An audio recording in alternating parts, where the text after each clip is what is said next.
नमस्कार दोस्तों, एक बार फिर हाजिर हूँ एक नई और दिलचस्प कहानी के साथ। ये कहानी आपके मनोरंजन और सीख के लिए तैयार की गई है, जिसे हमने बेहद आसान और प्रभावशाली भाषा में प्रस्तुत किया है। कहानी के मूल अधिकार इसके असली लेखक के पास है। तो चलिए बिना देर किए शुरू करते हैं आज का ये शानदार सफर। ज़ारा के चेहरे पर एक हक्का बक्का कर देने वाला भाव था। वह अपने उस प्रयोगात्मक विषय को देख रही थी जिसे उसने अभी अभी बदला था। आखिर तुम हो कौन? आर्यन ने कोई जवाब नहीं दिया। वह बस ठंडे फर्श पर लेटा हुआ शून्य में आसमान को देख रहा था। उसकी आंखें खुली थीं, पर उनमें कोई चमक नहीं थी। वह किसी ऐसी लाश की तरह लग रहा था जो मरना भूल गई हो। बधाई हो मेज़बान, आपकी प्रतिभा एब्सोल्यूट डार्क जीनियस ने ऑब्सीडियन एगोनी के साथ तालमेल बिठा लिया है। नया कौशल प्राप्त हुआ, ऑब्सीडियन कंकाल एस रैंक। ऑब्सीडियन एगोनी के सभी दुष्प्रभाव अब आप पर काम नहीं करेंगे। दिमाग में नोटिफिकेशन गूंज रहे थे, पर आर्यन ने पलक तक नहीं झपकाए। उसकी रूह जैसे कहीं बहुत दूर चली गई थी। अब बस भी करो मेज़बान, 17 मिनट हो चुके हैं। तुम्हारा सारा मानसिक और शारीरिक दर्द मिटाया जा चुका है। नाटक बंद करो और उठो। आर्यन की आंखों के कोने से एक आंसू टपका। वह नाटक नहीं कर रहा था। उसे हजारों बार तोड़ा गया था, कुचला गया था। वह उस अंतहीन क्रूरता के समंदर से अभी बाहर आया था। इसे मिटा दो, आर्यन ने मन ही मन कहा। दर्द की उन यादों को मिटा दो। मैं कुछ भी याद नहीं रखना चाहता। यह मैं नहीं कर सकता, विली ने अपने सख्त लहजे में कहा। तो भाड़ में जाओ, आर्यन ने कोसा। फिर उसने पूछा, कितना समय बीत गया? मैं कितनी बार मरा? सिर्फ 12 घंटे 25 मिनट और 37 सेकंड हुए हैं। तुम अब तक कुल 9314 बार मर चुके हो। आर्यन दंग रह गया। लगभग 10,000 बार मौत। अगर कोई और होता तो पहली बार में ही राख बन जाता। सिर्फ वही था जो यहाँ तक पहुँच पाया। उसने उठने के लिए अपनी हथेली जमीन पर टिकाई। कड़क जमीन पर एक छोटा सा गड्ढा बन गया। आर्यन हक्का बक्का रह गया। उसने महसूस किया कि उसका शरीर बहुत हल्का हो गया है। जैसे ही उसने खड़ा होने के लिए दबाव डाला, फर्श पर पैरों के निशान बन गए। हाँ मेज़बान, एक आम इंसान की हड्डियों का वजन उसके शरीर का 15-18% होता है। अब तुम्हारे अंदर ऑब्सीडियन एगोनी है जिसका वजन लगभग 0 है। इसलिए तुम पहले से बहुत हल्के और मजबूत हो गए हो। आर्यन का ध्यान ज़ारा की तरफ गया, जो उसे गौर से देख रही थी। तुम कौन हो? ज़ारा की आवाज़ में उत्सुकता थी। किसी का शरीर इतना चमत्कारी कैसे हो सकता है? ज़ारा को यकीन नहीं हो रहा था। उसने सोचा था कि यह प्रयोग अरबों साल चलेगा या शायद कभी सफल ही नहीं होगा। पर आर्यन ने इसे 11 घंटों में कर दिखाया। उसकी बाईं आंख हैरानी से फड़क रही थी। यह आर्यन की अपनी अस्वाभाविक प्रतिभा थी जिसने नामुमकिन को मुमकिन कर दिया। ए बदचलन औरत, मुझसे दूर रहो। अगर करीब आई तो तुम्हारी शामत आ जाएगी। आर्यन अचानक घबराकर पीछे की तरफ कूदा, लेकिन उसे अपने नए शरीर की ताकत का अंदाजा नहीं था। जैसे ही उसने एक कदम पीछे लिया, धमाका, वह हवा में कई मीटर ऊपर उछल गया। उसने हवा में ही कलाबाजी खाए और एक चट्टान के किनारे पर जा उतरा। ज़ारा के माथे पर गुस्से की लकीरें खींच गईं। बदचलन, शामत, वह खुद को काबू कर रही थी। अपनी जुबान संभालो बच्चे, मेरी वजह से तुम्हें इतना शक्तिशाली शरीर मिला है। थोड़ा तो शुक्रगुजार बनो। मैं बस कह रहा हूं कि दूर रहो। आर्यन ने अपनी रक्षात्मक मुद्रा बनाए रखी। ज़ारा ने अपना सिर हिलाया। जो भी हो, अब तुम जा सकते हो। वह वापस अपने सिंहासन पर बैठ गई। उसे अब आर्यन में कोई दिलचस्पी नहीं थी। उसके लिए यह प्रयोग एक तरह से फेल ही था, क्योंकि उसे जैसी उम्मीद थी वैसा कुछ चमत्कारिक सिर्फ हड्डियों के अलावा नहीं हुआ था। विली, मेरा वादा पूरा हुआ। क्या मैं यहाँ से निकल सकता हूँ? हाँ, तुम जा सकते हो। आर्यन जाने ही वाला था कि उसके मन में लालच आ गया। मैं यहाँ वापस कभी नहीं आऊँगा, तो क्यों ना कुछ काम का ले जाऊँ। सुनो, मैं कामयाब हुआ हूँ, तो क्या तुम मुझे वो ऑब्सीडियन एगोनी की तलवार दे सकती हो? आर्यन ने बेशर्मी से पूछा। ज़ारा ने उसे एक ठंडी नज़र दी। नहीं। पर क्यों? तुम्हारे पास तो बहुत है। नहीं, मेरा काम पूरा हुआ। मेरी जिज्ञासा शांत हो गई। अब तुम मुझे बोर कर रहे हो। जाओ यहाँ से। वह चिढ़ चुकी थी। आर्यन ने अपना सा मुंह बनाया। जाने से पहले उसने एक आखिरी सवाल पूछा, तुम कैसे मरी? तुम तो बहुत ताकतवर हो। उसे लगा था कि शायद ब्रह्मांड की ताकतों ने या किसी महान योद्धाओं की सेना ने उसे मारा होगा। ज़ारा ने आसमान की ओर देखते हुए सपाट आवाज में कहा, मेरी बेटी ने मुझे मार डाला। आर्यन सन रह गया। उसे लगा था कि कोई बहुत बड़ी कहानी होगी, पर यह तो बहुत ही साधारण और दर्दनाक था। समझ गया, आर्यन ने अपना सिर खुजलाते हुए कहा। जब वह जाने लगा तो ज़ारा फिर से बोली, अगर तुम सच में विलेन बनना चाहते हो तो एक सलाह देती हूँ। आर्यन रुका। हमेशा ऐसे लोगों के साथ रहो जिन पर तुम अपनी जान छिड़क सको। ये सुनकर आर्यन को लगा कि शायद यह औरत अब सुधर गई है, पर उसका अगला वाक्य सब कुछ साफ कर गया। पर उन पर कभी भरोसा मत करना। अब दफा हो जाओ यहाँ से। आर्यन ने एक गहरी सांस ली। कितनी अजीब औरत है। विली, यहाँ से बाहर निकालो। मेज़बान, बाहर निकलने के लिए आपको यहाँ मरना होगा। क्या आप तैयार हैं? आर्यन के चेहरे पर एक शैतानी मुस्कान आ गई। उसे पता था कि मरने का सबसे अच्छा तरीका क्या है। उसने पलटकर ज़ारा की तरफ देखा और अपनी बीच वाली उंगली मिडिल फिंगर दिखाते हुए चिल्लाया, भाड़ में जा, पागल बुढ़िया। मेज़बान की मौत हो गई। सिस्टम स्पेस से बाहर आर्यन अपनी ध्यान मुद्रा में बैठा था। उसने अपनी आंखें खोली और आखिरकार एक गहरी सांस ली। राहत की एक लहर उसके शरीर में दौड़ गई। आसपास वही धूल भरा, टूटा फूटा और बर्बाद मंजर था। वह मुस्कुराया कि ये जगह उस पागल औरत के डरावने स्पेस से लाख गुना बेहतर थी। विली, मुझे दिखाओ कि मैंने क्या हासिल किया, उसने आदेश दिया। वह उस यातना के बाद अपने इनाम को देखने के लिए बेताब था। कौशल प्राप्त हुआ, ऑब्सीडियन कंकाल एस रैंक। क्या सिर्फ एस रैंक? आर्यन गुस्से से फट पड़ा। मुझे टॉर्चर किया गया, मैं 10,000 बार मरा और इनाम सिर्फ इतना। मजाक कर रहे हो क्या? मेजबान, एस रैंक या उससे ऊपर के कौशल पाना आसान नहीं है। तुम बहुत खुशनसीब हो। खुशनसीब? उसकी आवाज़ फट गई, गले की नसें तन गईं। खुशनसीब? तुम नीच सिस्टम। मुझे टुकड़ों में तोड़ा गया, मैं दर्द और निराशा में डूब गया। मैं बार बार मरा, हजारों बार। और तुम्हारी इतनी हिम्मत कि तुम इसे खुशकिस्मती कह रहे हो। संशोधन, मेजबान 9,314 बार मरा, 10,000 बार नहीं। कृपया बड़ा चढ़ाकर न बोलें। भाड़ में जाओ। आर्यन के दिल से एक चीख निकली। उसका मन कर रहा था कि वह सब कुछ तबाह कर दे, लेकिन कुछ पलों बाद उसने एक लंबी और हारी हुई सांस छोड़ी। उद्धरण चिन्ह डॉट डॉट डॉट। धत, छोड़ो इसे, बस ये बताओ कि यह काम क्या करता है। जी, विस्तृत विश्लेषण दिखाया जा रहा है। पूर्ण कंकाल रूपांतरण, पदार्थ ऑब्सीडियन अगोनी, अद्वितीय एसएस। स्थिति सफलतापूर्वक एकीकृत। कंकाल के गुण और लक्षण, अटूट ढांचा, पैसिव हर हड्डी ऑब्सीडियन अगोनी धातु से बनी है।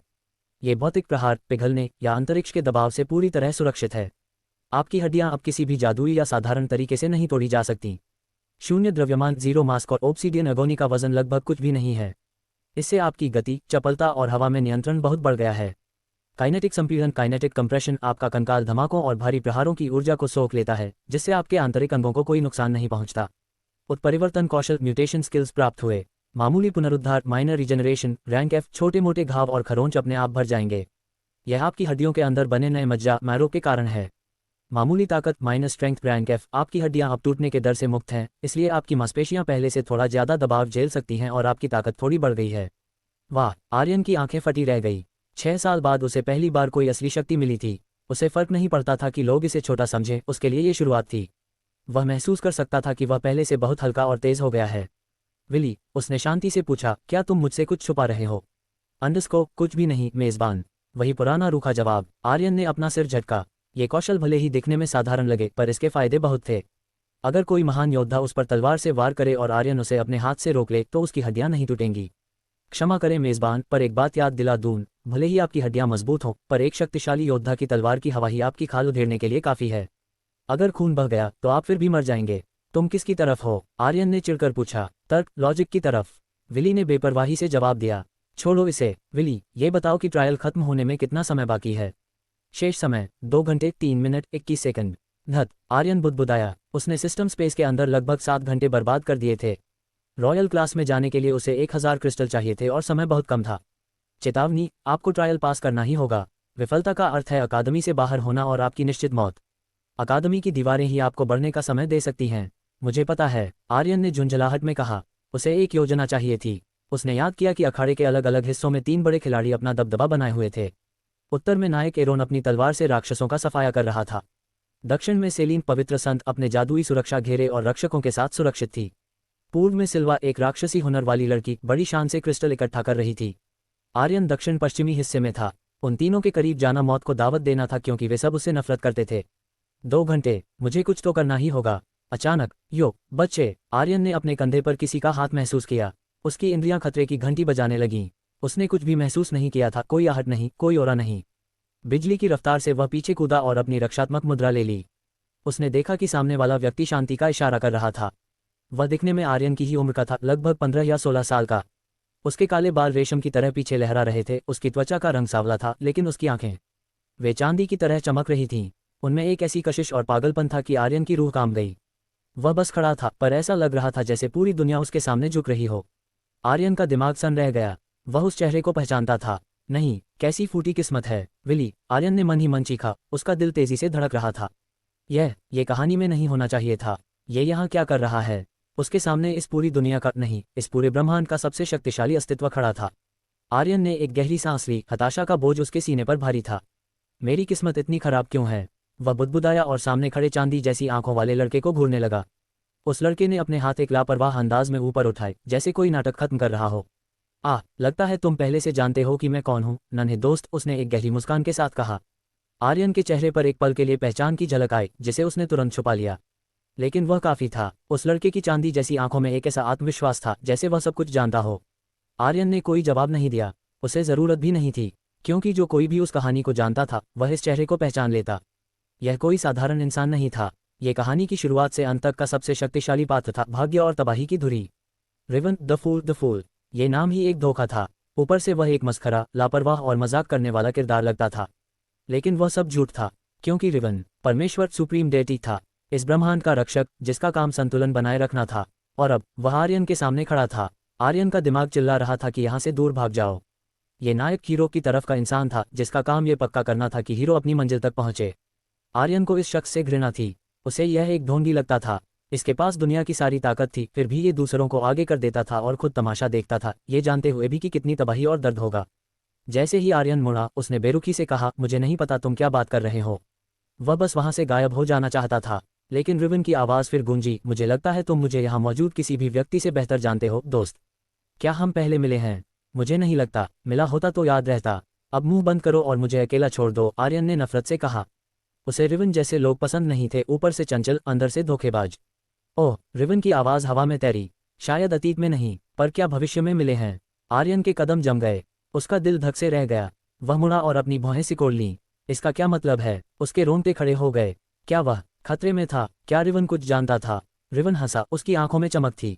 छोड़ो छोड़ो, पहले परिचय देते हैं। मेरा नाम रिवन है, मैं तुम्हारा भविष्य का सहपाठी क्लासमेट हूँ। बस तुम्हें यहाँ देखा तो सोचा मिल लूँ। आर्यन की आंखें छोटी हो गईं। एक परमेश्वर उसके साथ, एक विलेन के साथ इतनी नरमी से क्यों पेश आ रहा था? उसके दिमाग में खतरे की घंटियां बजने लगीं।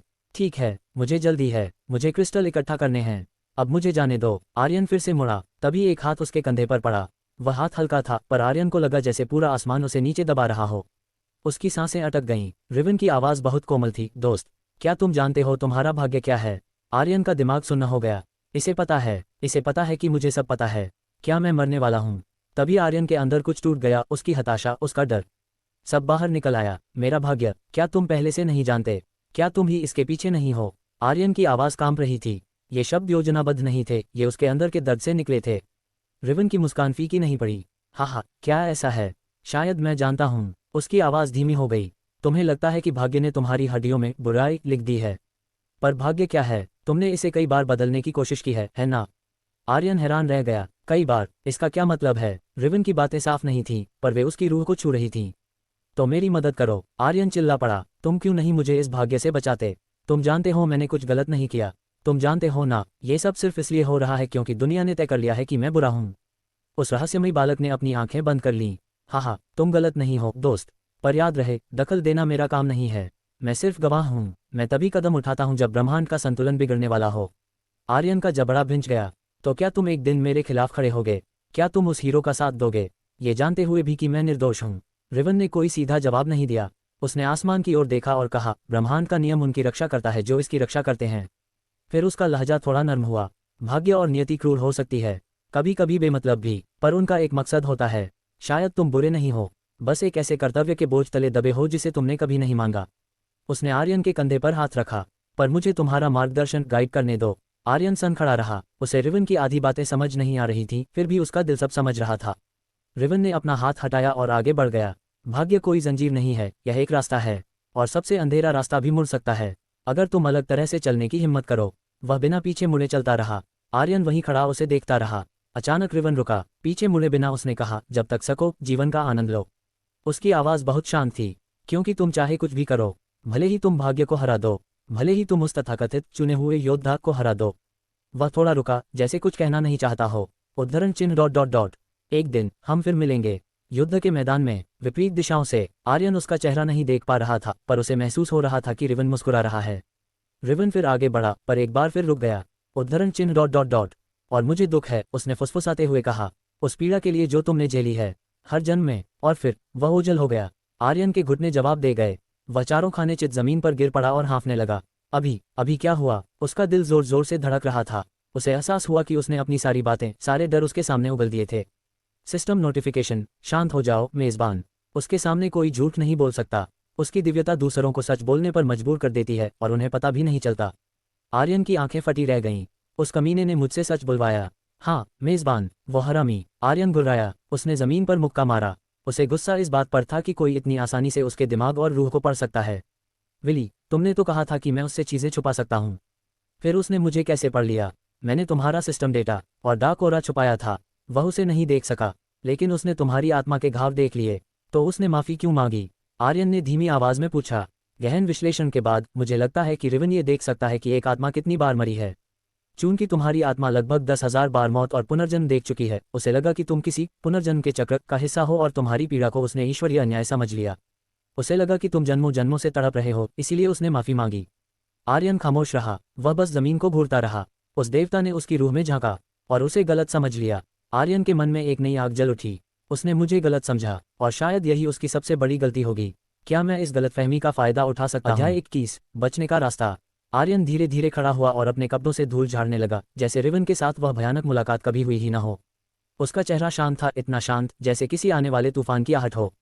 उसने अपनी सांसों को काबू में किया और बुदबुदाया, विली, क्या वह चला गया? सिस्टम की ठंडी आवाज गूंजी, हाँ मेजबान। रिवन नाम का वह शक्तिशाली अस्तित्व यहाँ से जा चुका है।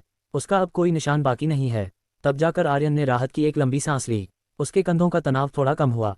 अपनी मुट्ठियों को भींचते हुए वह बोला, धत, मुझे बहुत जल्दी और भी ताकतवर बनना होगा। अब मुझे पूरा यकीन हो गया है कि ये दुनिया कितनी पाखंडी है। उसकी आवाज़ स्थिर थी, पर उसके भीतर एक ऐसा गुस्सा सुलग रहा था जो उसकी हड्डियों तक को जला सकता था। रिवन ने खुद कहा कि मैंने कुछ गलत नहीं किया, लेकिन फिर भी एक दिन मुझे मरना ही होगा, सिर्फ इसलिए क्योंकि इस दुनिया ने पहले ही तय कर लिया है कि मैं क्या हूँ। ये कैसा तर्क है? उसके भीतर कड़वाहट जहर की तरह भर गई। आर्यन हैरान नहीं था, उसे हमेशा से पता था कि दुनिया नाइंसाफ है। एक भगवान ने उसके सामने खड़े होकर मुस्कुराते हुए कहा कि वह मासूम है, फिर भी उसे मरना होगा। बस यूं ही तुम शायद किसी दिन मेरे सामने खड़े होगे। रिवन के ये शब्द उसके कानों में किसी अभिशप्त गूंज की तरह बज रहे थे। आर्यन बुदबुदाया, सब कुछ जानने और देखने वाले और फिर भी इस खेल का हिस्सा। वे अपने पसंदीदा लोगों को चुनते हैं, उन्हें चुना हुआ कहते हैं और इसे दुनिया की भलाई का नाम देते हैं। और हम जैसे बाकी लोग, हम सिर्फ उनके लिए बलि का बकरा हैं। मैं किसी और की कहानी की कीमत क्यों चुकाऊं? उसने गुस्से में थूका, पाखंड की पराकाष्ठा। आखिर किसने तुम्हें यह अधिकार दिया कि तुम तय करो कि कौन जीने के काबिल है और कौन मरने के? सिर्फ अपनी तथाकथित भलाई के लिए। मैंने कुछ गलत नहीं किया, तो आखिर मैं ही क्यों दुख सहूं? उसने अपनी आंखें बंद की और अपनी आत्मा को शांत करने की कोशिश की। फिर उसने वह सवाल पूछा जो उसके दिल को कचोट रहा था। उसने आसमान की ओर देखा और कांपती हुई आवाज में कहा, विली, क्या किसी भगवान को मारना मुमकिन है? सिस्टम ने जवाब दिया, हाँ मेजबान। जैसा कि कई कहानियों में बताया गया है, कई देवता नष्ट हुए हैं। हालांकि उनके अंत के कारण साफ नहीं है, लेकिन नश्वर मनुष्यों ने भी कई बार देवताओं को घायल किया है। कुछ लेखों में संकेत मिलता है कि एक मनुष्य भी भगवान को चोट पहुंचा सकता है। सिस्टम की आवाज़ यांत्रिक रूप से शांत थी, लेकिन जो उसने कहा वह रोंदे खड़े कर देने वाला था। एक गहरे विश्लेषण के बाद मैं पुष्टि करता हूँ, रिवन अपने असली दिव्य रूप में यहाँ मौजूद नहीं था। उसने धरती पर पैदा हुए एक इंसानी शरीर का इस्तेमाल किया था। हालांकि मैं उसके बारे में गहरी सच्चाई नहीं जान सकता, लेकिन इतना साफ है, उस शरीर में वह सुरक्षित है। अगर उसे चोट लगी तो उसका खून बहेगा, चाहे वह भगवान हो या न हो। आर्यन ने तुरंत जवाब नहीं दिया। उसके होंठ सिमट गए। एक भगवान को असहाय और कमजोर देखने का विचार ही उसके लिए किसी नशे जैसा था। उसने बस एक गहरी हुंकार भरी। उसने फिर पूछा, वह कितना शक्तिशाली है?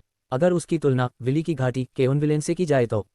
सिस्टम ने अनुमान लगाया, मेरे पास सटीक जानकारी तो नहीं है, लेकिन एस या एसएसएस रैंक के विलेन्स उसे चुनौती दे सकते हैं। उनमें से कुछ खुद देवता हैं और कुछ गॉड स्लेयर्स, यानी देवताओं का वध करने वाले। और जो एक्स रैंक पर हैं, वे शायद देवताओं से भी कहीं आगे निकल चुके हैं। तो फिर एक रास्ता है, आर्यन बुदबुदाया। उसने अपने हाथों को देखा जो अब संकल्प के साथ काम रहे थे। ठीक है, मैं इसी रास्ते पर चलूंगा, सिस्टम ने आगाह किया, लेकिन सच कहूं तो उसके बारे में चिंता करने से पहले तुम्हें अपनी ताकत देखनी चाहिए। तुम्हारी तरक्की जितनी धीमी होगी, तुम्हारी मौत के चांस उतने ही ज़्यादा होंगे। मुझे पता है, मुझे पहले ये ट्रायल खत्म करना होगा और फिर अगले विलेन तक पहुंचना होगा। आर्यन ने अपनी आंखें सिकोड़ते हुए सिस्टम टाइमर देखा। कितना समय बचा है? 1 घंटा और 40 मिनट मेजबान। आर्यन घबराया नहीं, अभी पैनिक होने का समय नहीं था। वह मन ही मन बुदबुदाया, ये नामुमकिन है। इतने कम समय में 1000 क्रिस्टल इकट्ठा करना। कोई भी समझ सकता था कि यह कितना बेतुका है। सबसे मजबूत एकेडमी में एडमिशन के लिए सिर्फ 100 क्रिस्टल चाहिए होते थे और वह भी बहुत मुश्किल था। लेकिन रॉयल क्लासरूम, जो सबसे विशिष्ट और प्रतिष्ठित थी, वहां जाने के लिए 1000 क्रिस्टल की जरूरत थी। 1000 राक्षस और कुल समय 9 घंटे। यहाँ तक कि सबसे बड़े जीनियस भी इस चुनौती में अपनी आखिरी हद तक पहुंच जाते। ज्यादातर लोग तो 100 क्रिस्टल भी जमा नहीं कर पाते। आर्यन ने हिसाब लगाया, अगर कोई हर मिनट में एक राक्षस को मारता है, तब भी उसे 1000 मिनट यानी 16 घंटे से ज्यादा का समय चाहिए। और उनके पास सिर्फ 9 घंटे थे। इसका मतलब था कि हर मिनट बिना रुके 2 राक्षसों को मारना होगा। और राक्षस कहीं कतार में खड़े होकर मरने का इंतजार नहीं कर रहे थे। उन्हें ढूंढना, ट्रैक करना और फिर लड़ना, इसमें बहुत समय बर्बाद होता। ये ट्रायल कठिन नहीं, बल्कि नामुमकिन बनाने के लिए ही डिज़ाइन किया गया था, क्योंकि एकेडमी जानती थी कि कोई भी इसे अकेला नहीं कर सकता। रॉयल क्लासरूम में जाने के लिए आपको दूसरों की मदद चाहिए थी, जो आपके लिए शिकार करें और अपने क्रिस्टल आपको दे दें। लेकिन कौन अपनी मेहनत के क्रिस्टल किसी और को देगा? एकेडमी ने ये सिस्टम जानबूझकर अमीर और ताकतवर लोगों के लिए बनाया था, जिनके पास रसूख है, नौकर हैं और चेले चापाटी हैं। उन्होंने इसे एक निष्पक्ष चुनौती के पीछे छिपाकर अमीरों का खेल बना दिया था। आर्यन अकेडमी की इन चमकती दीवारों के पीछे की सच्चाई को बखूबी जानता था। ईमानदारी या सिर्फ टैलेंट से अंदर जाना नामुमकिन। तो अब क्या बचा था? रिश्वत। उसके पास पैसे नहीं थे, ताकत या रसूख, वह तो उससे भी दूर था। उल्टा, लोग उससे नफरत करते थे। कोई उसकी मदद नहीं करने वाला था। उसने अपनी आंखें बंद की और एक ठंडी सांस ली। उसने अपनी नाक को छुआ, जैसे खुद को हकीकत से जोड़ रहा हो। उसके होंठों से एक अंधेरी फुसफुसाहट निकली। लगता है अब मुझे गंदा खेल खेलना होगा। आर्यन से बहुत दूर, एक शांत और हरे भरे जंगल के बीच, एक आकृति अचानक प्रकट हुई, जैसे वह हवा से ही पैदा हुई हो। रिवन। वहां कोई रोशनी नहीं थी, कोई दिव्य एहसास नहीं था, बस एक खामोशी थी। वह अकेला खड़ा था, अपने हाथ पीछे बांधे, शांति से आसमान की ओर देख रहा था। उसकी आंखों में अनंत ज्ञान था और होठों पर वही कोमल और धैर्यवान मुस्कान। तभी अचानक एक आवाज गूंजी। वह कोई सामान्य आवाज नहीं थी। ऐसा लगा जैसे आसमान, धरती, घास और हवा सब एक साथ बोल रहे हों। एक ऐसी आवाज जो सिर्फ वह सुन सकता था। क्या आप सच में उसे जाने दे रहे हैं, प्रभु रिवन? रिवन की मुस्कान फीकी नहीं पड़ी। उसने धीरे से जवाब दिया, मुझे उसे क्यों नहीं जाने देना चाहिए। उसकी आवाज़ ऐसी थी जैसे वह किसी पुराने दोस्त से बात कर रहा हो। वह समय में पीछे जा सकता है, पुनर्जन्म ले सकता है, उस आवाज़ ने सावधानी के साथ कहा। आपने खुद कहा था कि वह ब्रह्मांड के संतुलन के लिए खतरा बन सकता है। ऐसे वजूद को जिंदा रहने की अनुमति नहीं दी जानी चाहिए। रिवन की आंखें टस से मज नहीं हुईं। ये पुनर्जन्म के नियमों के खिलाफ है। ऐसा नहीं होना चाहिए कि कोई मर जाए और फिर भी बार बार जीता रहे। ये प्रकृति के चक्र का अपमान है। उस आवाज़ में अब गंभीरता थी, जैसे कोई दिव्य चेतावनी दे रहा हो। रिवन ने जवाब दिया, तुम भूल रहे हो, मैं संरक्षक प्रिजर्वर हूँ। मैं उस चीज़ में दखल नहीं देता जिसकी अनुमति पहले ही मिल चुकी है। अगर समय और पुनर्जन्म के चक्र ने उसे इसकी इजाज़त दी है, तो हम उन्हें चुनौती देने वाले कौन होते हैं? वह आवाज़ फिर गूंजी, लेकिन प्रभु, उसकी ये शक्तियाँ एक दिन आपकी भूमिका से टकराएंगी। उसे एक बहुत बड़े मकसद के लिए बनाया गया था। अगर वह इसी तरह अतीत को बदलता रहा और रास्ते दोबारा लिखता रहा, तो वह उस भविष्य को भी बदल देगा जो उसके लिए लिखा गया है। शायद उसे तोड़ ही दे। फिर उस आवाज़ ने एक ऐसी सच्चाई बताई जो रोंगटे खड़े कर दे। 9314। वह शब्द सन्नाटे में बिजली की तरह कड़के। वह इतनी बार मर चुका है और हर बार वापस आया है। बार बार। क्या आपको लगता है कि कोई और, यहाँ तक कि कोई देवता भी इतना दर्द सह सकता है? रिवन की नज़रें नर्म हो गईं। उसने एक लंबी सांस ली, थकान से नहीं, बल्कि सम्मान से। देवताओं में भी ऐसी इच्छा शक्ति नहीं होती, उसने धीरे से कहा। मैंने उसकी आंखों में वह आग देखी है, वह जिद, अपनी किस्मत के खिलाफ लड़ने की वह तड़प। वह फिर मुस्कुराया, जैसे किसी खूबसूरत लेकिन दुखद चीज़ को याद कर रहा हो। उसका संकल्प दुर्लभ है, अटूट है, ऐसी हट कमाल की है। उसे रहने दो। पर वह आवाज़ अब और भी दृढ़ थी। नश्वर मनुष्यों को कभी ऐसी शक्ति नहीं मिलनी चाहिए थी, प्रभु। उसे आपकी मौजूदगी की आदत हो जाएगी। वह शायद आपको धोखा देने की कोशिश करे, या शायद अभी से ऐसा सोच रहा हो। एक लंबा ठहराव आया। शायद एक दिन वह ये भी यकीन कर ले कि वह आपको मार सकता है। हवा थम गई। उस आवाज़ में अब एक चेतावनी थी। इंसानी अहंकार बहुत बड़ा होता है, प्रभु रिवन। और जब अहंकार सच्चाई को अंधा कर देता है, तो इंसान भगवान को भी नज़रअंदाज कर देता है। एक लंबी और भारी खामोशी छा गई। पेड़ धीरे धीरे हिल रहे थे। सूरज बादलों के पीछे छिप गया, लेकिन रिवन बस मुस्कुराता रहा। इस बार उसकी मुस्कान और भी कोमल थी। उसे रहने दो, उसने अंत में कहा। उसकी आवाज़ में कोई संशय नहीं था। हर किसी को अपने कर्मों का फल भुगतना होगा। कर्म को अपना रास्ता बनाने दो, दर्द को उसे आकार देने दो, सच को उभरने दो। सिर्फ कठिनाइयों के जरिए ही आत्माएं विकसित होती हैं। और इसी के साथ खामोशी लौट आए। लेकिन यह एक अलग तरह की खामोशी थी। इसमें नियति का भार था। जब वह आवाज़ हवा में विलीन हो गई, रिवन वहीं खड़ा रहा। अकेला। जंगल शांत था, आसमान विशाल था। वह उसी कोमल मुस्कान के साथ खड़ा रहा जो सब कुछ जानने का संकेत दे रही थी। वह किसी और को देखकर नहीं मुस्कुरा रहा था, बस उस खामोशी को देखकर मुस्कुरा रहा था। आखिरकार उसका अंत तो निश्चित ही है। मेज़बान, आप आखिर क्या योजना बना रहे हैं? सिस्टम की आवाज़ में एक मशीनी जिज्ञासा थी। आर्यन बस मुस्कुराया और अपनी ठुड्डी को सहलाने लगा, जैसे वह किसी गहरी सोच में डूबा हो। उसकी आंखें सिकुड़ गईं और उसका दिमाग संभावनाओं को टटोलने लगा। जाहिर है, मैं अपने दूसरे चीट का इस्तेमाल करने के बारे में सोच रहा हूँ। सिस्टम कुछ पलों के लिए खामोश हो गया, जैसे इंतजार कर रहा हो। दूसरा चीट? मुझे तो कभी पता ही नहीं चला कि आपके पास 2 सिस्टम हैं। आर्यन ने शांति से जवाब दिया, किसने कहा कि सिर्फ सिस्टम को ही चीट माना जा सकता है? उसका लहजा बेपरवाह था, पर दिमाग एक मशीन की तरह काम कर रहा था। इस दुनिया के भविष्य की जानकारी होना, ये भी एक चीट है। एक बहुत ही ताकतवर हथियार, अगर इसे सही तरीके से इस्तेमाल किया जाए। और अगर कोई काफ़ी साहसी हो, तो वह पूरी कहानी को अपने फ़ायदे के लिए मोड़ सकता है। लेकिन वह जोखिम को जानता था। भविष्य बदलने का मतलब था उस फायदे को खो देना जिस पर वह निर्भर था। अगर उसने बहुत ज़्यादा बदलाव किए, तो जो घटनाएं उसे याद थीं, वे वैसी नहीं होंगी। उसका पूर्वानुमान और उसकी बढ़त एक पल में खत्म हो सकती थी। पर अगर वह कुछ नहीं करता, अगर वह सिर्फ चुपचाप सब होने देता, तो वह सिर्फ प्रतिक्रिया दे रहा होता। भागना, छिपना, वह कभी अपनी जानकारी का असली फ़ायदा नहीं उठा पाता। ये दोनों तरफ से एक जुआ था। या तो सुरक्षित रहो और कुछ हासिल न करो, या सब कुछ दांव पर लगा दो और शायद शायद अकल्पनीय पुरस्कार पाओ। सिस्टम की सिंथेटिक आवाज में उत्सुकता थी। तो आपका प्लान क्या है? आर्यन धीरे से हंसा। अभी कुछ खास नहीं, बस उस भविष्य की जानकारी का एक छोटा सा हिस्सा इस्तेमाल करने की सोच रहा हूँ। उसने अपने कॉलर को ठीक किया। उसकी मुद्रा शिथिल थी, लेकिन सिर्फ एक बेवकूफ़ ही इसे उसकी कमजोरी समझने की गलती कर सकता था। उसने अपने दिमाग में पूरी योजना को देख लिया था। ये खतरनाक था, शायद इसे बदला न जा सके, लेकिन इसके इनाम बहुत मीठे थे। उसने सोचा, ये हमारे भविष्य के कुछ रास्तों को बिगाड़ सकता है, लेकिन देखते हैं। ये जोखिम भरा है, मुझे यकीन भी नहीं है कि यह नुकसान उठाने के लायक होगा या नहीं। सिस्टम ने गंभीरता से पूछा, क्या यह आपको ट्रायल पास करने में मदद करेगा? आर्यन ने तिरस्कार से अपने कंधे से काल्पनिक धूल जानी। ट्रायल? अगर मैं सिर्फ पास होना चाहता तो मेरे पास पहले से ही सैकड़ों रास्ते थे। उसकी आवाज़ अब महत्वाकांक्षा से भरी हुई थी। मैं मुनाफा चाहता हूँ, एक ऐसा रास्ता जिससे मैं इस मौके का सबसे ज़्यादा फायदा उठा सकूँ। अगर मैं कहानी के कुछ हिस्सों को जलाने जा रहा हूँ तो मैं पक्का करूँगा कि उस आग से निकला रास्ता किसी बड़ी चीज़ की ओर जाए। वह कुछ देर रुका। उसकी आंखों में अब उम्मीद नहीं बल्कि एक निश्चितता थी। वह अक्सर भविष्य की जानकारी का इस्तेमाल नहीं करता था, क्योंकि एक बार जब समय की रेखा मुड़ जाती है तो वह कभी वापस नहीं आती। सिस्टम ने दो टूक शब्दों में कहा, मैं हैरान हूँ। मुझे अभी कोई तार्किक रास्ता नहीं दिख रहा जिससे आप रॉयल क्लास में पहुंच सकें। सबसे आसान रास्ता तो दूसरे छात्रों का शिकार करना ही है। आर्यन ने अपना चेहरा सिकोड़ा। कितना घटिया तरीका है, उसने अपना शर्ट ठीक करते हुए कहा, जैसे वह किसी शाही सभा की तैयारी कर रहा हो। उसकी हर हरकत सलीके से और सोची समझी थी, जैसे वह कह रहा हो, मैं एक चूहे की तरह जीतने से इनकार करता हूँ। वह धीरे धीरे एक खुले मैदान की ओर चला जो नुकीले पत्थरों से घिरा हुआ था। उसने ऊपर देखते हुए पूछा, क्या तुम्हें पता है हम कहाँ हैं? सिस्टम ने तुरंत जवाब दिया, the graveyard of forgotten stone, भुला दिए गए पत्थरों का कब्रिस्तान। नोवेल के अनुसार यह एक बेकार इलाका है। अगर आप यहाँ से राक्षसों वाले जोन में जाने की कोशिश करेंगे तो कम से कम 30 मिनट लगेंगे। साथ ही आपको यहाँ के उस व्यक्तित्व पर्सनालिटी से सावधान रहना चाहिए। कुल मिलाकर आपकी किस्मत खराब है कि आप सीधे यहीं टेलीपोर्ट हुए। जैसा कि आप जानते हैं, ये दुनिया आपसे नफरत करती है। आर्यन की मुस्कान और गहरी हो गई। हाँ, ग्रेवयार्ड ऑफ फॉरगॉटन स्टोन, एक शापित जगह। कहानी के शुरुआती हिस्से में इसे भुला दिया गया था, लेकिन यह वही जगह है जहाँ वह चीज़ पड़ी है ना? वहाँ एक सन्नाटा छा गया। सिस्टम की आवाज़ अब डरी हुई थी, वह चीज़? लेकिन आपका उससे क्या लेना देना?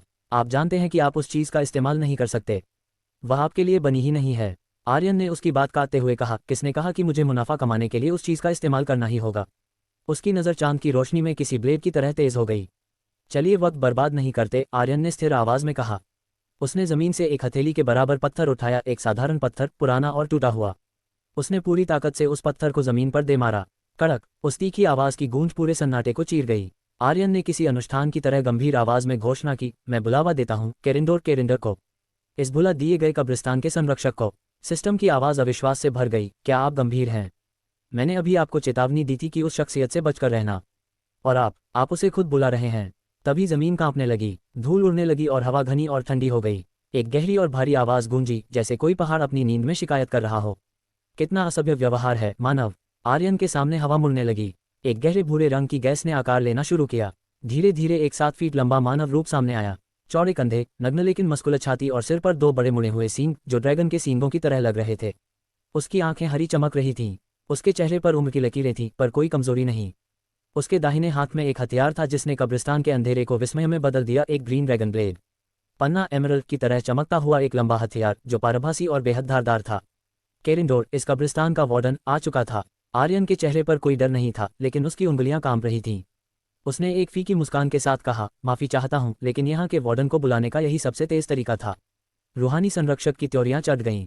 अगर तुम मेरा नाम जानते हो तो तुम्हें यह भी पता होगा कि तुम्हें पत्थर फेंकने या चिल्लाने की जरूरत नहीं थी। क्या तुम मेरा मजाक उड़ाना चाहते थे, मानव? उसका लहजा और काला और ठंडा हो गया। वह आर्यन के सामने झुक गया, उसकी आंखों में नफरत थी। वह दबाव बहुत भयानक था। आर्यन को महसूस हुआ जैसे उसके कंधों पर कोई पहाड़ रख दिया गया हो। उसे इस एहसास से नफरत थी, लेकिन इस बार वह पूरी तरह नहीं टूटा। उसने अपनी मुट्ठियां भींची और सिस्टम की सलाह याद की, कल्पना करो कि तुम इन्हें कुचल सकते हो। कल्पना करो कि ये सिर्फ चींटियां हैं। लेकिन ये काम नहीं कर रहा था। उसके पैर कांप रहे थे, पसीना उसकी गर्दन से नीचे गिर रहा था। फिर भी आर्यन ने अपनी ठुड्डी उठाई। मेरे पास बर्बाद करने के लिए समय नहीं है, सर केरिंडोर। कृपया फालतू सवाल न करें। उसका लहजा विनम्र था, पर आवाज़ थोड़ी सी लड़खड़ा गई। और केरिंडोर ने ये देख लिया। वार्डन ने तिरस्कार से कहा, कितनी कमज़ोर ताकत। तुम मेरा नाम जानने के भी लायक नहीं हो। तुम्हारे सामने खड़े होने में भी मुझे अपना अपमान महसूस हो रहा है। उसने अपने ब्लेड पर अपनी पकड़ मजबूत की। सिर्फ एक हरकत और आर्यन के शरीर के 2 टुकड़े हो जाते। केरिंडोर ने खतरनाक आवाज़ में पूछा, मैं जानना चाहता हूँ, तुम्हें मेरा नाम कैसे पता? नहीं, तुम्हारी हिम्मत कैसे हुई मेरा नाम जानने की? आर्यन स्थिर खड़ा रहा। उसका दिल जोरों से धड़क रहा था। उसे पता था कि यह शक्ति उसे कुचलने के लिए काफ़ी है, लेकिन वह पीछे नहीं हटा। उसने अपनी मुस्कान को और गहरा किया। बेशक मुझे पता है केरिंडोर रुक गया। उसने इस छोटे से इंसान की आंखों में देखा। उसे डर की उम्मीद थी, पर वहाँ कुछ और ही था। इस लड़के की नज़र में एक भार था, एक ऐसा अहंकार जो उसकी ताकत के हिसाब से बहुत अजीब था। वार्डन ने कुछ लंबे पलों तक कुछ नहीं कहा। फिर धीरे से उसके होंठ खुले। उद्धरण चिन्ह डॉट डॉट डॉट। चूंकि तुम मेरा नाम जानते हो और तुम्हें पता है कि यह जगह क्या है, तो मैं मानकर चलता हूं कि तुम इस कब्रिस्तान का सबसे पवित्र नियम भी जानते हो। आर्यन की सांसें धीमी हो गईं, लेकिन उसके चेहरे पर एक पागलपन भरी मुस्कान आ गई। केरिंडोर की आवाज़ किसी ग्लेशियर के फटने जैसी थी। यहाँ दफन छोटे से छोटे रहस्य को जानने के बाद कोई भी यहाँ से जिंदा वापस नहीं जाता। यहाँ दफन छोटे से छोटे रहस्य को जानने के बाद केरिंडोर की आवाज़ किसी ग्लेशियर के फटने जैसी थी। कोई भी यहाँ से जिंदा वापस नहीं जाता। उसके शब्दों के साथ ही वहाँ की हवा और भी भारी हो गई, इतनी घनी और दम घुटने वाली कि सांस लेना भी दूभर था। लेकिन आर्यन पीछे नहीं हटा। केरिंडोर की मौजूदगी के उस कुचल देने वाले बोझ के बावजूद उसने खुद को सीधा खड़ा रखा, भले ही बड़ी मुश्किल से। उसने वार्डन की आंखों में आंखें डालकर कहा, मुझे नहीं लगता कि तुम मुझे मार पाओगे वार्डन। कम से कम ये जाने बिना तो बिल्कुल नहीं कि मैं इसके काबिल हूं या नहीं। सही कहा ना। ये सुनते ही रूहानी संरक्षक की आंखें सिकुड़ गईं। उसके भीतर सदियों पुराना कुछ जागा। वह सोचने लगा, यह इंसान, क्या यह उस चीज़ के बारे में भी जानता है? केरिंडोर की नज़रों में अब सिर्फ गुस्सा नहीं, बल्कि एक खतरनाक शक था। उसकी आवाज़ में एक सिहरन पैदा करने वाली ठंडक आ गई। तुम्हें उस बारे में कैसे पता चला? वह उलझन में था। ये जानकारी किसी को भी पता नहीं होनी चाहिए थी। जो कोई भी इस कब्रिस्तान के राज को छूता था, वह कभी जिंदा बाहर नहीं निकलता था। यही नियम था, ताकि नीचे दफन उस पवित्रता की रक्षा की जा सके। तो फिर ये बात बाहर कैसे पहुंची? आर्यन की मुस्कान टस से मज नहीं हुई। भले ही उसकी नसें फटने को थीं और फेफड़े जल रहे थे, उसने खुद को झुकने नहीं दिया। केरिंडोर अंत में बोला, तुम बहुत गलत हो मानव। अगर तुम्हें लगता है कि मैं किन्हीं नियमों से बंधा हूं जो तुम्हारी जान बख्श देंगे, तो ये तुम्हारी भूल है। उसकी आंखों में बिजली सी चमकी। मैं एक रक्षक गार्डियन हूँ। मेरे पास किसी व्यक्ति की काबिलियत का न्याय करने का अधिकार है, भले ही उसकी परीक्षा शुरू भी न हुई हो। उसने निराशा में अपना सिर हिलाया और आर्यन को गौर से देखा। उसे वहां सिर्फ अहंकार दिखा, एक बच्चा जो नियंत्रण का मुखौटा पहने हुए था। तुम में वह आग नहीं है। केरिंडोर के हाथ में मौजूद ड्रैगन ब्लेड ने माना के साथ हरकत की। वह उसे मिटाने के लिए तैयार था, जिसे वह एक अपमान समझ रहा था। लेकिन आर्यन की मुस्कान और चौड़ी हो गई। मुझे पता है कि मैं काबिल नहीं हूँ। केरिंडोर के बढ़ते कदम बीच में ही रुक गए। वह चकित रह गया। क्या? आर्यन ने एक ठहराव के बाद शांत आवाज में कहा, केरिंडोर, मुझे वह ड्रैगन हार्ट चाहिए ही नहीं। वह चीज़ मेरे लिए बेकार है। मैं यहाँ किसी और बड़ी चीज़ के लिए आया हूँ। ये शब्द हवा में किसी पत्थर की तरह भारी होकर गिरे। एक लंबी खामोशी छा गई, यहाँ तक कि हवा ने भी बहना बंद कर दिया। जी हाँ, इस जगह पर ड्रैगन हार्ट छुपा था, मौजूद जादुई वस्तुओं में सबसे शक्तिशाली। एक ऐसा खजाना जिसके लिए कोई भी नायक जान दे सकता था या ले सकता था। एक मरे हुए ड्रैगन का दिल मिलना भी नामुमकिन था, और यहाँ तो एक रॉयल ड्रैगन का दिल था जो ड्रैगन की दुनिया में सबसे ऊंचा दर्जा रखते हैं। केरिंडोर ने अपनी आंखें बंद कर लीं। ये शांति नहीं थी, बल्कि एक म्यान में वापस खींची जा रही तलवार जैसी नियंत्रण वाली खतरनाक स्थिति थी। उसे ऐसा महसूस हुआ जैसे उसे किसी ने थप्पड़ मारा हो, ताकत से नहीं बल्कि हिमाकत से। एक मामूली इंसान ने ड्रैगन हार्ट के बारे में ऐसे बात की थी जैसे वह कोई मामूली औजार हो, जिसकी कीमत को तौला और ठुकराया जा सकता है। सिर्फ इस बात के लिए मौत की सज़ा कम थी। लेकिन केरिंडोर अभी नहीं हिला। उस लड़के के आत्मविश्वास ने उसे सोचने पर मजबूर कर दिया। ये सिर्फ अहंकार नहीं था, ये पक्का यकीन था। और यही बात उसे किसी भी अपमान से ज़्यादा बेचैन कर रही थी। उसने अपनी आंखें खोलीं, जो अब सुलग रही थीं। मानव, मैं तुम्हें सिर्फ एक मौका दूंगा, माफ़ी मांगने का और तर्कसंगत बात करने का। उसकी आवाज़ लोहे जैसी सख्त थी। अगर तुमने ऐसा किया तो मैं तुम्हें एक बिना दर्द वाली मौत दूंगा, तेज़ और बिना किसी खौफ की। तुम्हें असली नरक महसूस नहीं करना पड़ेगा। उसकी आवाज़ ऊंची नहीं थी, पर पूरे कब्रिस्तान में मौत सा सन्नाटा छा गया। तुम्हारे शब्द ईश, निंदा, ब्लास्फेमी के बहुत करीब हैं। वह सिर्फ गुस्सा नहीं था, वह अंदर तक अपमानित महसूस कर रहा था।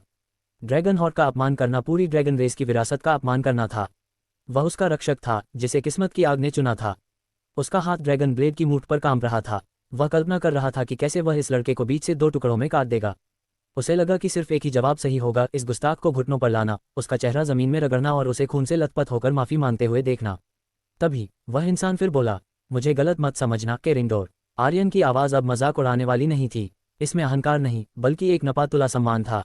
उसने वार्डन की आंखों में आंखें डालकर कहा, मेरा इरादा ड्रैगन हार्ट या तुम्हारे कर्तव्य का अपमान करना कभी नहीं था। केरिंडोर की भौहें सिकुड़ीं, पर वह चुप रहा और सुनने लगा। आर्यन ने जारी रखा, मैंने बस एक कड़वी सच्चाई को स्वीकार किया है, जिसे स्वीकार करने की हिम्मत बहुत कम लोगों में होती है। मैं इस और के काबिल नहीं हूँ, और क्योंकि मैं इसे हासिल नहीं कर सकता, इसलिए मेरे लिए इसका कोई मूल नहीं है। मैं उन चीज़ों के पीछे अपना वक्त बर्बाद नहीं करता जो मेरी नहीं है। यह अहंकार नहीं, आत्म जागरूकता है। केरिंडोर की आंखों की ज्वाला थोड़ी शांत हुई। आर्यन ने आगे कहा, तुम इस बात को किसी और से बेहतर समझ सकते हो। क्योंकि दुनिया की नज़र में कोई चीज़ कितनी भी कीमती क्यों ना हो, तुम्हारे लिए ड्रैगन हॉर्ट हमेशा सबसे ऊपर रहेगा, चाहे उसके सामने खुद पवित्र प्याला होली ग्रेल ही क्यों ना खड़ा हो। केरिंडोर कुछ पल के लिए स्तब्ध रह गया। उसे ठेस तो लगी, पर वह इस सच को नकार नहीं सका। ये ईश निंदा नहीं थी, बल्कि यह उसके अपने वजूद का आईना था। उस लड़के ने ड्रैगन हॉर्ट की कीमत को चुनौती नहीं दी थी, बल्कि यह स्वीकार किया था कि वह उससे परे है। काफी देर तक वहां सन्नाटा छाया रहा। अंत में वार्डन की धीमी और जिज्ञासु आवाज आई, तो बताओ मानव, अगर ड्रैगन हॉर्ट के लिए नहीं तो तुम यहाँ किस लिए आए हो। आर्यन की आंखों में आत्मविश्वास की चमक लौटी। उसने साफ लफ्जों में कहा, एक सौदे के लिए। मैं तुम्हारे साथ एक डील करना चाहता हूँ वार्डन। आर्यन के दिमाग में सिस्टम बुरी तरह चिल्लाने लगा, होस्ट, यह आप क्या बकवास करने की कोशिश कर रहे हैं। 70% चांस है कि आप पहले ही मर चुके हैं, बस आपको अभी पता नहीं चला है। आर्यन ने सिस्टम को अनसुना कर दिया। केरिंडोर के माथे पर बल पड़ गए। सौदा, क्या तुम जानते भी हो कि यहाँ आने वाले किसी भी शख्स को जीवित जाने की अनुमति नहीं है। यही कानून है और ये तुम्हारे लिए भी है। आर्यन मुस्कुराया, मुझे पता है, लेकिन क्या होगा अगर तुम्हारे योग्य उत्तराधिकारी की तलाश पूरी हो जाए। अगर ड्रैगन हॉर्ट को उसका असली मालिक मिल जाए तो तुम्हारे पास मुझे यहाँ रोकने या राज खुलने का कोई डर नहीं रहेगा। केरिंडोर ने ताना मारा, तुम्हें लगता है कि योग्य उत्तराधिकारी को ढूंढना इतना आसान है। मैं समय की शुरुआत से यहाँ इंतजार कर रहा हूँ, पर आज तक कोई भी इस परीक्षा को पार नहीं कर पाया। आर्यन ने उसकी बात काटते हुए कहा, वक्त ड्रेकेनवीर रक्त का वंशज है। हवा में अचानक भारीपन आ गया। केरिंडोर ने अपना सिर घुमाकर कब्रिस्तान के उन काले पत्थरों की ओर देखा जो चारों ओर फैले थे। उसने धीरे से पूछा, क्या तुम इन पत्थरों को देखते हो? क्या तुम जानते हो ये क्या हैं? आर्यन ने शांति से जवाब दिया, हाँ, इनमें से हर एक पत्थर कभी एक इंसान था। वे योद्धा जिन्होंने ड्रैगन बनने की कोशिश की पर असफल रहे। ड्रैगन हॉर्ट ने उन्हें ठुकरा दिया और वे हमेशा के लिए इस बगीचे की कब्र बन गए। केरिंडोर हैरान था, ये जानकारी प्रतिबंधित थी, फिर इस लड़के को कैसे पता? उसने कहा, अगर तुम इतना जानते हो तो ये भी जानते होगे कि इनमें से कई पत्थर खुद ड्रेकेनवीर वंशजों के हैं। समय के साथ उनका शाही खून अब फीका पड़ चुका है। वे भी यहाँ आकर राख बन गए। केरिंडोर को अब आर्यन पर गुस्सा नहीं बल्कि दया आ रही थी। उसे लगा कि यह लड़का नादान है जो अपनी जान के साथ जुआ खेल रहा है। लेकिन तभी आर्यन धीरे से हंसा। उसने केरिंडोर की आंखों में देखते हुए अपना असली इक्का फेंका। क्या होगा अगर उस शख्स के खून में ड्रेकेनवीर के साथ साथ सूर्य देवता सन गॉड का वंश भी शामिल हो? वक्त जैसे थम गया। केरिंडोर, जो आर्यन का अंत करने वाला था, अपनी जगह पर जम गया। उसकी आंखों में सदियों बाद पहली बार डर और हैरानी एक साथ दिखी। रूहानी रूप में होने के बावजूद उसके रोंगटे खड़े हो गए। उसने कांपती आवाज में पूछा, क्या कहा तुमने? आर्यन ने जवाब नहीं दिया। वह एक रईस की तरह धीरे से आगे बढ़ा और बोला, मैं यहाँ सौदा करने आया हूँ केरिंडोर। मैं उस शख्स को यहाँ लाऊंगा जिसके पास दोनों महान वंशों का रक्त है। केरिंडोर उसे ऐसे घूरने लगा जैसे उसकी रूह के पार देख रहा हो। क्या ये लड़का झूठ बोल रहा था, या क्या वाकई उसकी सदियों की कैद अब खत्म होने वाली थी? कई सेकंड बाद केरिंडोर की आवाज में अब ठंडक नहीं बल्कि गंभीरता थी। तुम बदले में क्या चाहते हो? आर्यन के चेहरे पर वह विजेता वाली मुस्कान लौट आए। उसने ऊंची आवाज में कुछ नहीं कहा, पर उसके मन में सिर्फ एक शब्द गूंजा, जीत। मुझे आपसे 4 चीजें चाहिए। आर्यन की आवाज ने उस भारी सन्नाटे को तोड़ा। वह पूरी तरह शांत और स्पष्ट था। उसने अपनी एक उंगली उठाई और बोला, पहली चीज, एक पॉकेट सीक्रेट रेल्म जो एक टेलीपोर्टेशन शकल के जरिए इस कब्रिस्तान से जुड़ा हो। इसे कैसे कस्टमाइज करना है यह मैं आपको बाद में बताऊंगा। केरिंडोर ने अपनी पलक तक नहीं झपकाए। उसने बस अपना हाथ उठाया और चुटकी बजाई। उसकी हथेली में एक छोटा सा गोला प्रकट हुआ जो किसी कंचे से बड़ा नहीं था लेकिन प्राचीन जादू से धड़क रहा था। उसने उसे आर्यन की ओर उछाल दिया और बोला, आसान है। आर्यन ने उसे पकड़ लिया और जारी रखा, दूसरी चीज, एक पत्थर की तख्ती। उस पर क्या लिखना है यह मैं आपको बाद में बताऊंगा।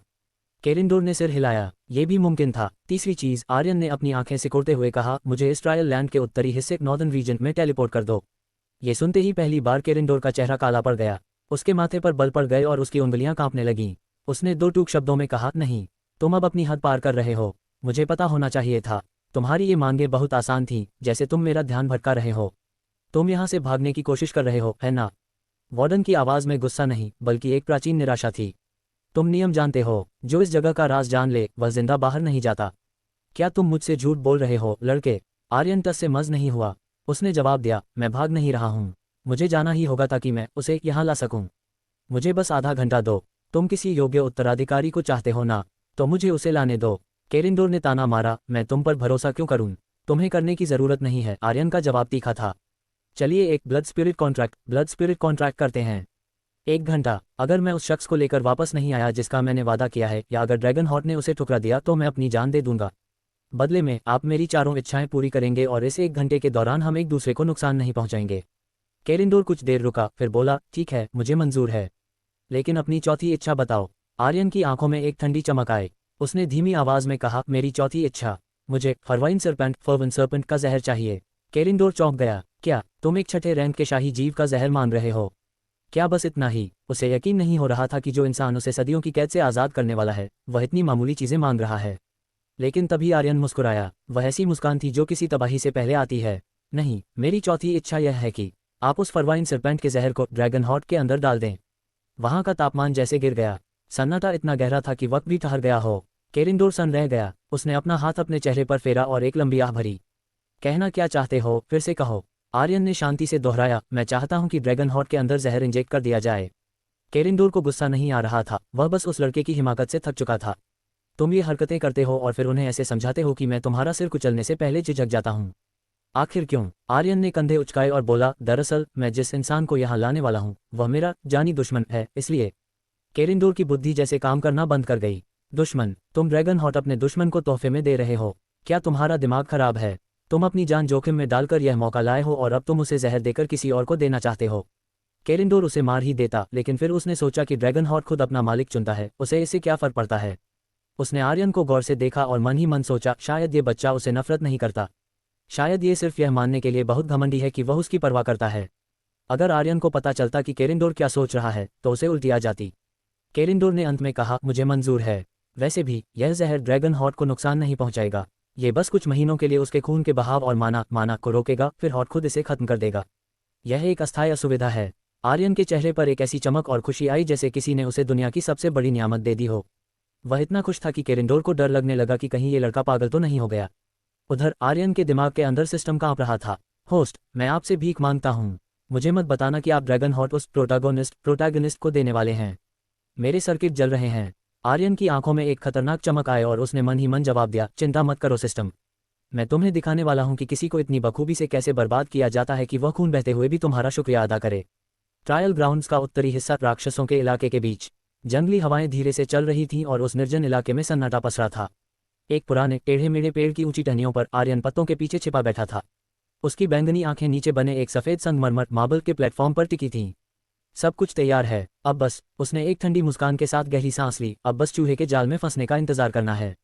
उसे यहाँ टेलीपोर्ट हुए सिर्फ 10 मिनट हुए थे। 10 मिनट पहले उसने मौत को धोखा दिया था और केरिंडोर के साथ ब्लड स्पिरिट कॉन्ट्रैक्ट साइन किया था।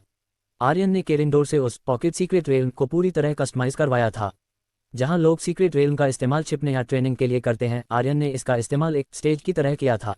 उसने इसे एक सफेद मार्बल प्लेटफॉर्म में बदलकर जमीन से थोड़ा ऊपर एक वेदी ऑल्टर की तरह स्थापित कर दिया था, जो मीलों दूर से दिखाई दे सकता था। उसके बीचों बीच एक स्तंभ था जिस पर एक पत्थर की तख्ती टैबलेट चमक रही थी। सिस्टम ने पहले ही टोक दिया था, होस्ट, कोई भी सीक्रेट रेल्म का इतना घटिया इस्तेमाल नहीं करता। ये तो आपके दुश्मनों के लिए एक चमकता हुआ साइन बोर्ड है। पर आर्यन को यही चाहिए था, क्योंकि पत्थर की तख्ती पर ड्रैकोनिक भाषा में एक पहेली रिडल चमक रही थी, जिसका सीधा सा मतलब था, 1000 क्रिस्टल चुकाओ और ड्रैगन हॉर्ट की परीक्षा में हिस्सा लो। आर्यन जानता था कि अगर वह खुद जाकर नायक प्रोटैगनिस्ट से कहता कि उसे एक खजाना मिला है, तो वह नायक उसकी बात सुनने के बजाय उसे मार देता। आर्यन की इज्जत ही वैसी थी, एक विलेन, एक दागी, एक नीच इंसान। इसलिए उसने ये चारा बेट फेंका था। 5 मिनट बीत गए। आर्यन पेड़ की टहनी पर थोड़ा हिला। धत, वह कमीना कितनी देर लगाएगा? उसकी आवाज में चिड़चिड़ाहट और रोमांच दोनों थे। सिस्टम फिर बोला, होस्ट, सिर्फ कुछ क्रिस्टल के लिए ड्रैगन हॉर्ट को छोड़ देना समझदारी नहीं है। आप उसे एक चीट कोड प्लेट में सजा कर दे रहे हैं। आर्यन मुस्कुराया, सिस्टम, तुम अभी भी बहुत छोटा सोच रहे हो। अभी उसका शरीर कमजोर है, उसके माना सर्किट्स विकसित नहीं हुए हैं। अभी उसे ड्रैगन हॉर्ट देना वैसा ही है जैसे किसी छोटे बच्चे के हाथ में देवताओं की भारी तलवार थमा देना। यह उसे ताकतवर नहीं बनाएगा, बल्कि यह हॉर्ट उसे नियंत्रित करेगा। उसने आगे कहा, और वे 1000 क्रिस्टल, वह तो मेरे ऑपरेशन का सिर्फ पहला चरण, फेज 1 है।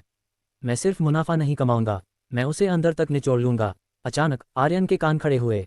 कदमों की आहट, वे आ गए, उसने मन ही मन कहा। उसने अपनी सांसें रोक लीं और दिल की धड़कन को शांत कर लिया। नीचे लगभग 80 लोगों की एक छोटी सेना चल रही थी, और उस सेना के सबसे आगे 2 लोग थे। एक गहरे लाल रंग के कवच में, जिसके बाल और आंखें भी लाल थीं, एरन ड्रेकनवीर, आर्यन का जानी दुश्मन, किस्मत का लाडला। 5 साल बाद आर्यन उसे देख रहा था। एरन अब एक राजा की तरह चल रहा था, उसका हर कदम ताकत और आत्मविश्वास से भरा था। आर्यन ने सोचा, कितने बदल गए हैं हम। वह नीचे एक राजा की तरह खड़ा है और मैं यहाँ ऊपर एक अपराधी की तरह छिपा हूँ। तभी आर्यन की नज़र बगल वाली आकृति पर पड़ी और उसका जी मिचलाने लगा। उसकी छाती में जलन होने लगी। मेरी फूटी किस्मत, आर्यन ने मन ही मन कोसा। एरन के साथ सफ़ेद और सुनहरे कपड़ों में एक लड़की चल रही थी जिसकी आंखें पिघले हुए सोने की तरह थीं। वह पवित्रता की प्रतिमूर्ति लग रही थी, पर आर्यन को पता था कि उसके चारों ओर माना की दीवार कितनी भयानक थी। Celine luminous. Church of light की पवित्र संत सेंटेस, ये यहाँ क्या कर रही है? इसे तो दक्षिण में होना चाहिए था। आर्यन ने अपने दांत भींचे। सेलीन और उसके 50 से ज्यादा अनुयायी प्रीस्ट्स एंड नाइट्स एरोन के साथ थे। सेलीन की इंद्रियां बहुत तेज थीं, जरा सी भी आहट उसे आर्यन तक पहुंचा सकती थी। आर्यन की किस्मत वाकई उसे एक बार फिर मौत के करीब ले आई थी। आर्यन के दिमाग में विचारों का तूफान चल रहा था, लेकिन बाहर से वह पेड़ की छाल की तरह स्थिर था। न कोई हरकत, न कोई सांस। इस वक्त वह पकड़े जाने का जोखिम नहीं उठा सकता था। नीचे से एक शांत लेकिन जिज्ञासु आवाज गूंजी, अगर मैं गलत नहीं हूं तो यह ड्रैकोनिक भाषा ड्रैकोनिक है ना? सेलीन की सुनहरी आंखें उस सफेद संगमरमर के प्लेटफॉर्म पर टिकी थीं। एरोन ने जवाब दिया, हाँ लेडी सेलीन, ये वही है। उसकी लाल आंखों में विश्लेषण की चमक थी। तभी एक तीखी आवाज आई, हुजूर, ये जगह बहुत संदिग्ध लग रही है। ये नायलर थी, सेलीन की निजी परिचारिका। उसने अपने चश्मे को ठीक करते हुए कहा, मैंने मैप का कोना कोना छान मारा है, कहीं भी इस प्लेटफॉर्म का जिक्र नहीं था। मुझे लगता है ये कोई जाल है। सेलीन मुस्कुराई, नायलर, फिक्र मत करो, सलाह देना तुम्हारा फर्ज है। फिर उसने पत्थर की तख्ती को पढ़ना शुरू किया। एरोन हैरान था, क्या आप ड्रैकोनिक पढ़ सकती हैं? सेलीन ने विनम्रता से कहा, बस थोड़ा सा। यहाँ लिखा है, ड्रैगन हॉर्ट तक पहुँचने के लिए 1000 क्रिस्टल, और इसे वही हासिल करेगा जो इसके योग्य होगा। उसने एरोन की तरफ देखकर एक शरारती मुस्कान दी, ऐसा लगता है जैसे ये खास तौर पर तुम्हारे लिए ही बनाया गया है। एरोन को अपनी छाती में एक खिंचाव महसूस हुआ। ये वही किस्मत का बुलावा था जिसने बचपन से उसका मार्गदर्शन किया था। आज तक वह जब भी इस एहसास के पीछे गया था, उसे कामयाबी मिली थी। उसने बिना सोचे समझे अपने साथी लायल को आदेश दिया, 1000 क्रिस्टल निकालो, हम अंदर जा रहे हैं। लायल का चेहरा ऐसा हो गया जैसे किसी ने उसका दिल निकाल लिया हो। 1000? क्या 100 से काम नहीं चलेगा? मैं बाकी की किस्तें इंस्टॉलमेंट्स बांध दूंगा, वादा करता हूं। पर एरोन की एक सख्त नज़र ने उसे चुप करा दिया। उसने भारी मन से क्रिस्टल्स की थैली आगे बढ़ा दी। सेलीन ने भी साथ चलने का फैसला किया। उसके अनुयायी और पवित्र शूरवीर होली नाइट्स तुरंत तैयार हो गए। नायला ने सबको चेतावनी दी, अगर संत सेंटेस के शरीर पर एक खरोंच भी आए तो तुम सबको अग्नि की पवित्र सजा मिलेगी। शूरवीरों ने जोश में चिल्लाकर कहा, वह सजा तो बहुत कम है, हमें मार दिया जाना चाहिए। पेड़ के ऊपर छिपा आर्यन ये सब देखकर मन ही मन कोस रहा था। ये प्रोटागोनिस्ट भी ना, जैसे ही कोई चमकती चीज देखता है, किसी भूखे कुत्ते की तरह झपट पड़ता है। लोगों के पास स्पाइडर सेंस होता है, इस कमीने के पास गोब्लिन सेंस है। 7 मिनट बीत चुके थे। आर्यन की सांसें फूल रही थीं। तभी एरोन ने वेदी पर क्रिस्टल रखे। जादुई घेरा चमकने लगा। आर्यन को राहत मिली कि वे अब जा रहे हैं। लेकिन तभी सेलीन ने अपना सिर धीरे से ऊपर उठाया। उसकी सुनहरी आंखें सीधे आर्यन की आंखों से मिलीं। सिर्फ एक पल के लिए आर्यन का दिल जैसे धड़कना भूल गया। क्या उसने मुझे देख लिया? पर सेलीन धीरे से मुस्कुराए और अपना सिर घुमा लिया, जैसे उसने सिर्फ पत्तों को देखा हो। रुको, पेड़ पर कोई है। अचानक नायला चिल्लाए। उसकी उंगली सीधे आर्यन की तरफ थी। एरोन की नजरें ऊपर गईं। उसकी साफ आंखों ने पत्तों के पार देख लिया। क्या वो विरलन खानदान की शर्मिंदगी है? वो बैंगनी आलू, पर्पल पोटैटो यहाँ क्या कर रहा है? एरोन का हाथ तलवार पर गया। दोस्तों, यह एक जाल। स्वाइश। इससे पहले कि एरोन अपनी बात पूरी करता, पन्ना एमरल्ड जैसी रोशनी का धमाका हुआ और वे सब गायब हो गए। आर्यन पेड़ की छाल से टिककर बैठ गया। उसका शरीर कांप रहा था। ओह भाई, बाल बाल बचा। पर फिर उसके मन में एक डर बैठा। नहीं, सेलीन ने मुझे देखा था, मैं यकीन के साथ कह सकता हूँ। आर्यन ने अपने दांत भींचे। वह पागल, मक्कार, पीठ में छुरा घोंपने वाली। वह जितनी गालियां सोच सकता था कम थीं। वह उस औरत से पागलों की तरह नफरत करता था। यही वह औरत थी जिसने उस पर बलात्कार, रेप की कोशिश का झूठा इल्जाम लगाया था। वे कमीने आखिरकार चले गए। आर्यन ने अपने माथे से ठंडा पसीना पोंछते हुए बुदबुदाया। पिछले कई मिनटों से उसकी छाती पर जो दबाव था, वह धीरे धीरे कम होने लगा। उसने एक लंबी और राहत भरी सांस ली। अब उसे वे घने पत्ते उसे कुचलते हुए महसूस नहीं हो रहे थे। हवा में सरसराहट थी, पर अब वह कदमों की आहट जैसी नहीं लग रही थी। पहला चरण फेज 1 पूरा हो चुका था। आर्यन सावधानी से पेड़ की टहनी से नीचे उतरा। उसके शरीर में अभी भी एड्रेनालिन दौड़ रहा था। जैसे ही उसके जूतों ने जमीन को छुआ, उसने खुद को शांत करने के लिए एक पल लिया। उसकी ज्यादातर मुश्किलें हल हो गई थीं, फिलहाल के लिए। लेकिन एक डर अभी भी उसके दिमाग में कौंध रहा था। क्या होगा अगर एरोन ड्रैगन हॉर्ट के काबिल नहीं निकला? क्या होगा अगर वह ट्रायल में फेल हो गया? आर्यन ने एक कड़वाहट भरी मुस्कान के साथ सोचा, उसने अपनी जान की बाजी किसी और के भरोसे लगा दी थी। ये किसी पागलपन से कम नहीं था। अगर हॉट ने एरोन को नहीं चुना तो आर्यन का मरना तय था। लोग उससे पूछ सकते थे, क्या तुम्हें उस नायक प्रोटैगनिस्ट पर इतना भरोसा है? आर्यन इसका मजाक उड़ाता। ये भरोसे की बात नहीं थी, ये एक निश्चितता की बात थी। नोवेल की कहानी में वह हॉट हमेशा से नायक के लिए ही बना था। वह उसका भाग्य था। आर्यन को एरोन पर नहीं, बल्कि उस कहानी के ब्लूप्रिंट पर भरोसा था जो सिर्फ उसे पता था। लेकिन कहानी में दरारें आ चुकी थीं। सबसे बड़ी दरार थी सेलीन। आर्यन ने अपनी आंखें सिकुड़ीं। वह मक्कार, जहरीली और मासूम चेहरा ओढ़े हुए नागिन। उसने पक्का आर्यन को देख लिया था। उनकी आंखें मिली थीं। वह मुस्कुराई थी, पर उसने कुछ कहा नहीं। आखिर वह क्या खिचड़ी पका रही थी? सेलीन ने पहले ही साबित कर दिया था कि वह ओरिजिनल स्क्रिप्ट को फॉलो नहीं कर रही है। कहानी शुरू होने से बहुत पहले ही उसने बदलाव शुरू कर दिए थे। असल कहानी में उसने आर्यन पर कभी बलात्कार की कोशिश का इल्जाम नहीं लगाया था, पर इस टाइमलाइन में उसने ऐसा किया। उस एक झूठ ने पूरे राज्य में आर्यन की थू-थू करवा दी थी। वह बटरफ्लाई इफेक्ट का सबसे बड़ा और खतरनाक हिस्सा थी। खैर, सेलिन जो भी कर रही थी उसे बाद में देखा जा सकता था। अभी आर्यन का ध्यान कहीं और था। रॉयल क्लासरूम में उसकी जगह अब पक्की हो चुकी थी। आर्यन ने वेदी ऑल्टर की ओर कदम बढ़ाए जहां एरोन की पार्टी रुकी थी। वहां अब कोई नहीं था, बिल्कुल सन्नाटा। आर्यन तेजी से आगे बढ़ा। उस पत्थर की वेदी के ठीक नीचे एक भारी कपड़े का थैला पड़ा था। आर्यन ने उसे दोनों हाथों से पकड़ा, वह काफी भारी था। उसके अंदर 1000 एलिमेंटल क्रिस्टल्स एलिमेंटल कॉज थे। उसने थैला थोड़ा खोला, अंदर से एक अजीब सी चमक बाहर आए। वे लाल, नीले, हरे और पीले रंग के क्रिस्टल्स थे जो किसी कंचे जैसे गोल और चिकने थे। ये कोई मामूली पत्थर नहीं थे, ये तीसरे रैंक थर्ड रैंक के क्रिस्टल्स थे। एक राक्षस की जान की कीमत, एक क्रिस्टल। ये क्रिस्टल्स ब्लैकस्मिथ हथियारों में डालते थे, कीमियागर एल्केमिस्ट दवाइयों में और जादूगर अपनी ताकत बढ़ाने के लिए। और सबसे बड़ी बात, इन्हें सोखकर अब्जॉर्ब अपनी माना पावर बढ़ाई जा सकती थी। आर्यन ने थैले में हाथ डाला। आग, हवा, पानी और मिट्टी। वह बुदबुदाया। ये सबसे आम एलिमेंट थे जो हर जगह मिल जाते थे। बिजली, बर्फ या रोशनी जैसे दुर्लभ क्रिस्टल्स मिलना मुश्किल था, पर ये भी कम नहीं थे। इनकी कीमत का अंदाजा इसी बात से लगाया जा सकता था कि तीसरे रैंक का एक क्रिस्टल लगभग 10 सोने के सिक्कों गोल्ड कॉइन्स में बिकता था। और इस थैले में 1000 थे। आर्यन की आंखों में लालच की चमक आ गई। 10,000 सोने के सिक्के। एक मध्यमवर्गीय परिवार सिर्फ एक सोने के सिक्के में अपना पूरा महीना गुजार सकता था। यह इतनी दौलत थी कि उसकी पीढ़ियां राज कर सकें। और ये तो सिर्फ शुरुआत थी। आर्यन ने एकेडमी द्वारा दिया गया स्पेशल बैग निकाला और उन चमकते हुए मोतियों को उसके अंदर डाल दिया। 1000 क्रिस्टल्स। कंजूस कमीने, क्या थोड़े ज्यादा नहीं छोड़ सकते थे? उसने मजाक में कहा, लेकिन जैसे ही उसने बैग बंद किया और उसे अपने कंधे पर लटकाया, गुर्रा टिल्डा, हवा में एक गहरी, डरावनी गुर्राहट गूंजी, जैसे कोई पहाड़ अपनी नींद में जाग गया हो। आर्यन अपनी जगह पर जम गया। उसके माथे से पसीने की एक बूंद टपकी। उसने धीरे से अपना हाथ अपने चेहरे पर फेरा। मेरी फूटी किस्मत। गुर्राहट और तेज हो गई। आर्यन के पीछे किसी भारी चीज के हिलने की आवाज आई। उसने अपने दांत भींचते हुए खुद से कहा, मुझसे मत कहना, बस ये मत कहना कि मेरे ठीक पीछे कोई राक्षस खड़ा है। उसके दिल की धड़कन बढ़ गई। सब कुछ इतना परफेक्ट चल रहा था, इतना शानदार, और अब वह चीखना चाहता था पर चिल्ला नहीं पाया। अभी क्यों, अभी ही क्यों? उसके ऊपर एक बहुत बड़ी परछाई मंडराने लगी। जो कोई भी उसके पीछे खड़ा था, वह छोटा तो बिल्कुल नहीं था। आर्यन अपनी जगह पर जम गया जैसे ही उसके पीछे से वह गहरी गुर्राहट गूंजी। उसकी रीढ़ की हड्डी में एक सिहरन दौड़ गई। उसने धीरे से अपना सिर पीछे घुमाया। वहां एक विशाल काले रंग का शिकारी कुत्ता खड़ा था, एक फायर हाउंड। उसका शरीर धातु जैसा सख्त था और उसके जबड़ों से धुएं की लपटें निकल रही थीं। उसकी आंखें 2 अंतहीन काले गड्ढों जैसी थीं जो सीधे आर्यन की रूह में झांक रही थीं। शानदार, आर्यन ने मन ही मन कोसा, मेरी फूटी किस्मत।